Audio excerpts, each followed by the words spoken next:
Hey everyone, I'm going to be doing a full, except the eyes, cartoon tutorial. I did do the eyes on a different video, so I would link that down below if you want to watch it. Apart from that, let's get started. So, I'm using the pen sharp brush on 100% opacity, and you know, the size that could change. It all depends on your preference, but yeah, I decided to do mine all one color at first and then to do the shading afterwards. So as you can see, I'm doing small I'm doing small brush strokes, that's a tongue twister, to like mimic the hair follicles coming out of the scalp. And then I just outlined around the face just to get where the hair is, and you know, you could just do that by yourself. It's quite easy to see what I'm doing here. It doesn't have to be perfect, because when you fill it in, you're going to add in the stray bits of hair. If the hair is like dead straight and there's no flyaways, there's no small strands coming out of the hair, you would need to be quite precise with the lines that you draw. But in this one, as you can see on the original photo, her hair is very wispy, like it looks like there's wind blowing through her hair. You know, you can see the small flyaways and the parts that, you know, just kind of sticks out. So yeah, I'm not being too neat with this. Just freehand it if you want. Just make it look close to what the photo is.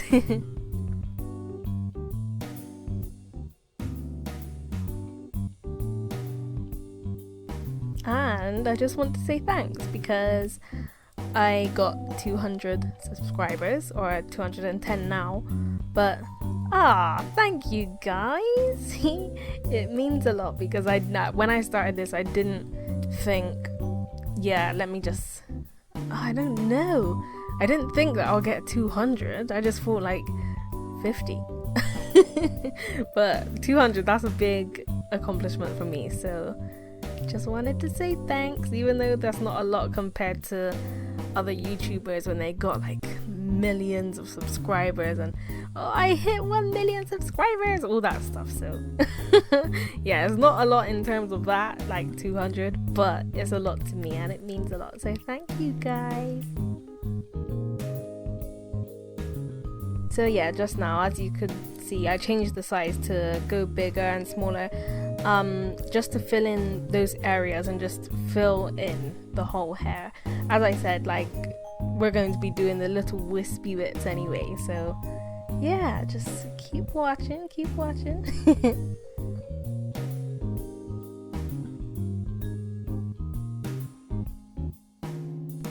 When you fill it all in, just a disclaimer, it might not look right, but when you add in all the detail, you add in the shading, you add in the highlights on the hair and everything, it would all come together, and you'll see what I mean after I finish the hair. But if it doesn't look right, it's okay, just keep going, keep working at it, it will get there.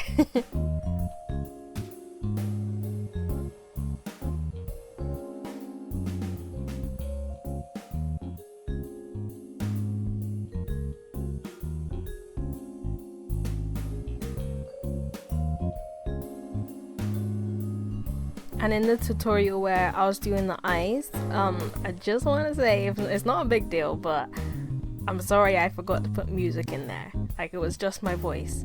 So I'm sorry if it seemed boring, I'm sorry. But yeah, I completely forgot. But I didn't this time, so yeah.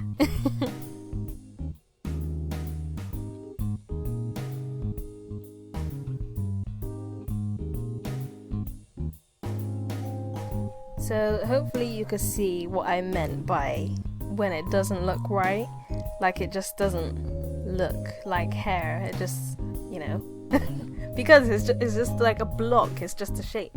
But when you add in all these nice little wispy bits, yeah, it starts to look good, it brings it all together. But yeah, with this, with all the details on the edges and stuff, you could just experiment with the opacity and the size and everything. Sometimes I like to do like a big size and then a really low opacity, so that it kind of makes everything blend together. But that's, you know, that's not what I was going for here. I was trying to go for a wispy hair blowing in the wind moment, so that's what I was doing.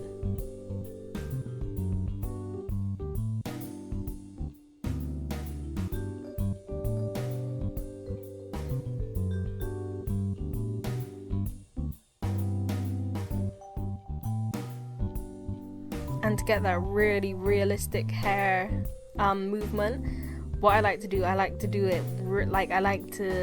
oh my gosh, tongue twister.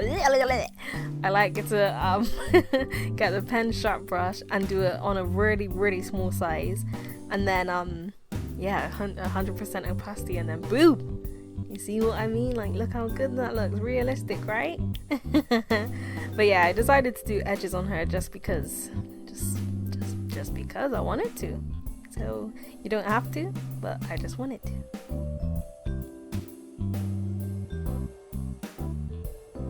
And when you finished with all these layers, like I think I'd done this on 2 or 3 layers maybe, but then I merged them all together just to make the shading a bit easier, so that it shades all of the hair, not just the solid block part that we'd done, or the little wispies. Boom, first mistake. As you just seen, I didn't press the Protect Alpha tool. The Protect Alpha is above all the layers, and it helps basically, I always get tongue twisted when I'm trying to explain what it does, but so let me think about how I'm gonna explain that. So the part that you just drew, if you press the Protect Alpha option, anything that you draw over that, it wouldn't go outside of the outline, if you see what I mean. It's not going in between that hair parting. It's not touching that. It's all staying inside. So that's one of the most best tools that they could ever come up with, because I'm telling you that could save a lot of time, a lot of time, and rubbing out, erasing. It could save many things. I wanted the hair to be brighter than in the original picture. In the original picture, as you can see just now, her hair is quite dark. It's a darker ginger, but I wanted it to be more colorful. My drawings are very colorful. I use a lot of bright colors, so I wanted to exaggerate the hair color. So yeah, just to do the shading, you could freestyle with whatever color. You could get orange, and you could make that blend into red, and just use different color undertones. But in this one, I wanted to stick with the oranges and browns, just to give that really nice ginger effect.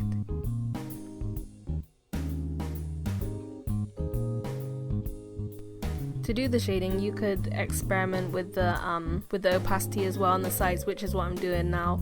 I'm constantly changing the opacity, the size, and the color. So as you can see, I just went a bit darker, and the opacity, I just went lighter, as you can see it changing up in the corner.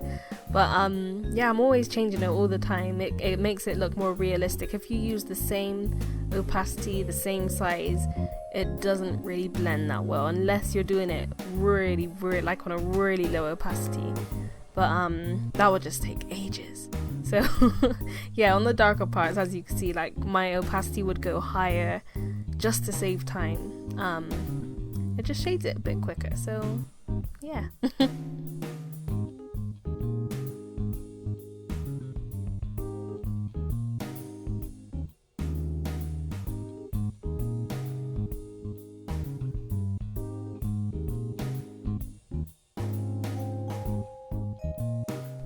Just in case you was wondering how long it actually takes for me to draw these pictures, it does take around, like, depending on the detail. This one specifically took 44 minutes, but I sped this video up, so the video is a bit shorter. You don't have to sit here and watch a whole 40-minute video. But yeah, this one took 44 minutes. Some take over an hour, some take less than around half an hour. It just depends on how much detail is in the picture. But yeah, 44 minutes.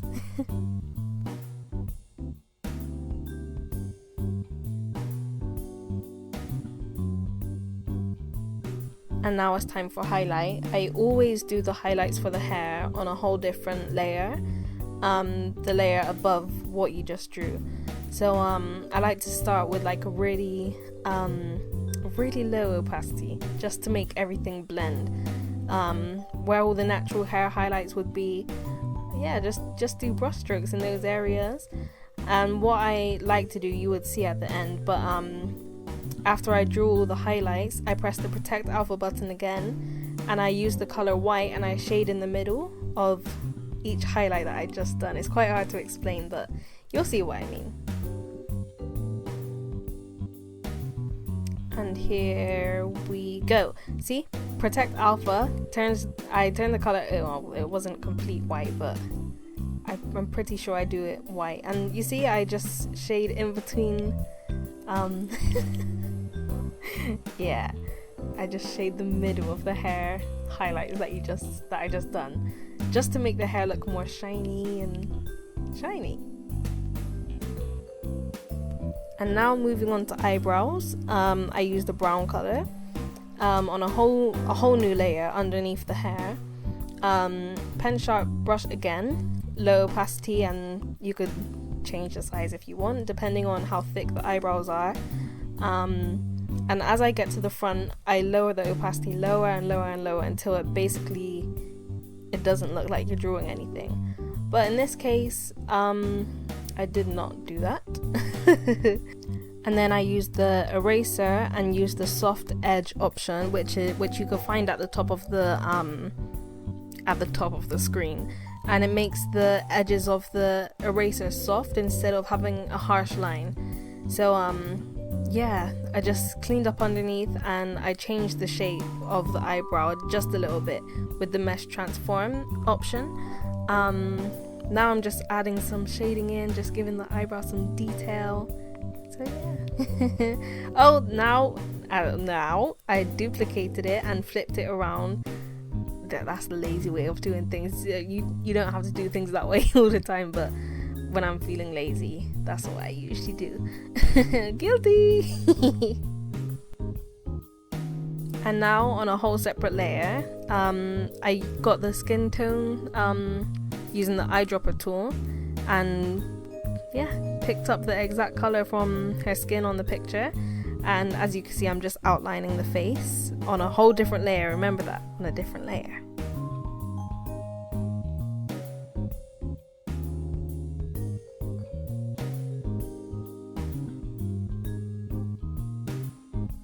I always use the pencil on 100% opacity to just basically fill things.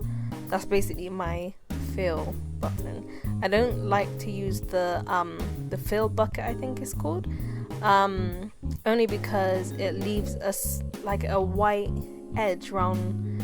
I don't know how to explain it. It just leaves a white edge, and you basically have to go in and fill that in yourself anyway. I don't think there's any way to not let that happen. I searched it before, but I couldn't find a way.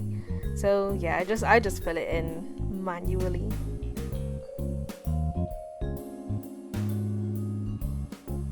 I also always do the neck and the ears on a different layer than the face. So because with the neck you always have that that dark shadow underneath, and same with the ears. If there's hair going over the ears, you're going to have a dark shadow. So just to make it a bit easier, just do it on a whole different layer. And this part is going to be kind of tricky to explain, but on the same layer as the skin, what you done for the face, I use a really low opacity with the airbrush tool, and I dim the opacity of the whole layer so that I could see the photo underneath, and I basically outline where the nose is, where the shadows on her face is, or are, where the shadows on her face are, where the shadows lay on the face, and yeah, I just do it very lightly so that afterwards I could just shade it in myself. As you can see just then, I took a look to see where her cheekbone was. I did exaggerate her cheekbones a little bit just because I wanted to, but yeah, that's basically what I do. Oh yeah, I also forgot to press the Protect Alpha. As you can see, I just fixed that. I forgot to press it, so yeah, I was shading outside, like out of the whole picture of where her hair is as well, so I had to clean that up at the end anyway. So yeah, as you can see, I'm just shading the neck area again on a whole different layer, the same layer as what you done the neck before, but yeah, don't forget to press the Protect Alpha option. Don't forget that, because you're gonna have to clean it up after. It just makes things a lot easier.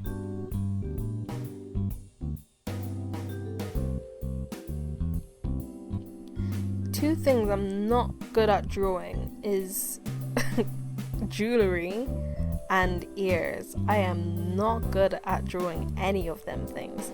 Not good at shading them. I just freestyle it with jewelry. I really do. I just freestyle it. With the ears, gosh, that's the hardest part for me. Yeah. If you have any tips, please let me know.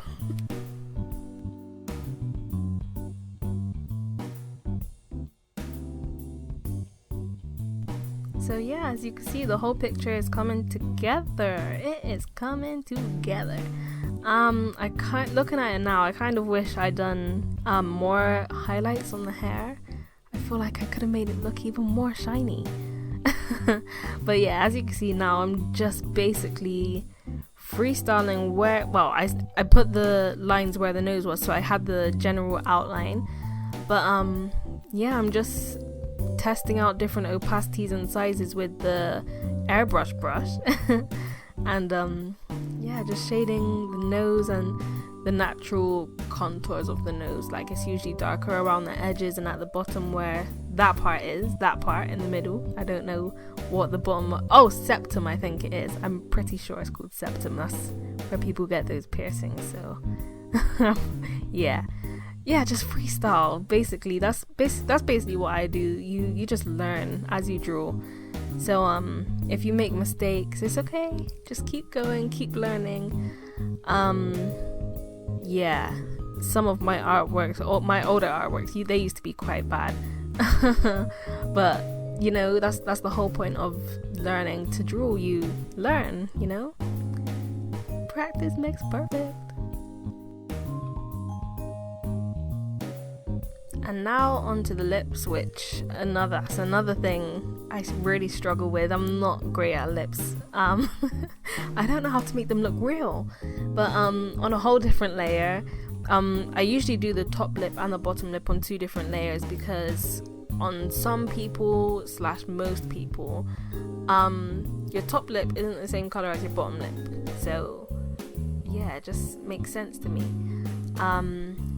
So yeah, I just outlined it, I filled them in and pressed the Protect Alpha option again, and do you know what, I just freestyled mostly on this picture. Most of it was just freestyling, to be honest. Yeah, with darker colors, lighter colors, just doing all different types of shades with with the Airbrush Brush. So as you can see, just a bit of experimentation.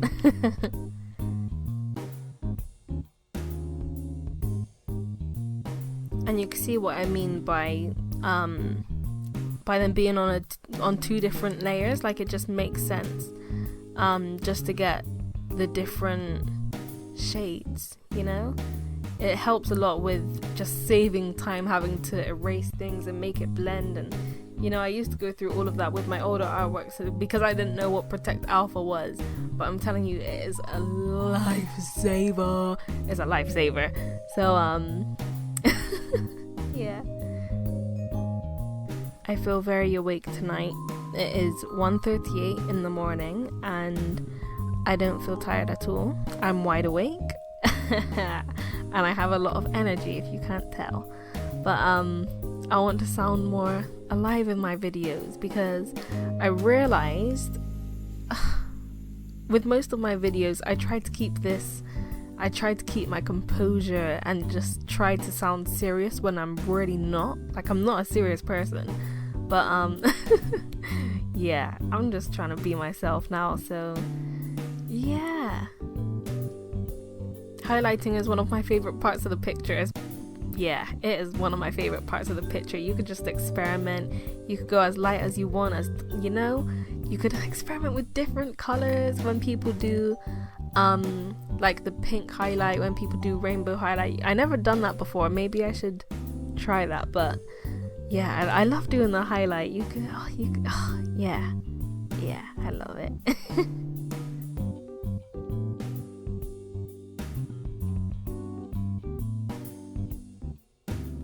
And I also got a new love for drawing freckles.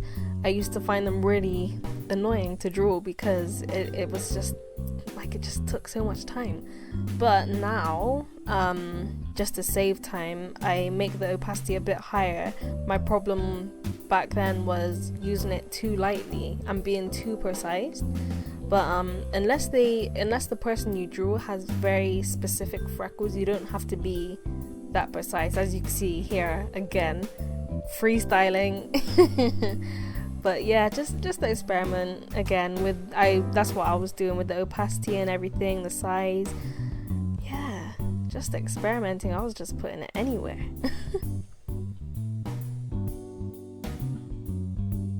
But I love freckles and they turn out so well. So well in the drawings. And usually I feel I didn't do enough. So at the end I duplicate the layer and then merge them together so that the freckles are darker than what I originally drew them to be. So yeah, I think they look so good. I love drawing freckles now.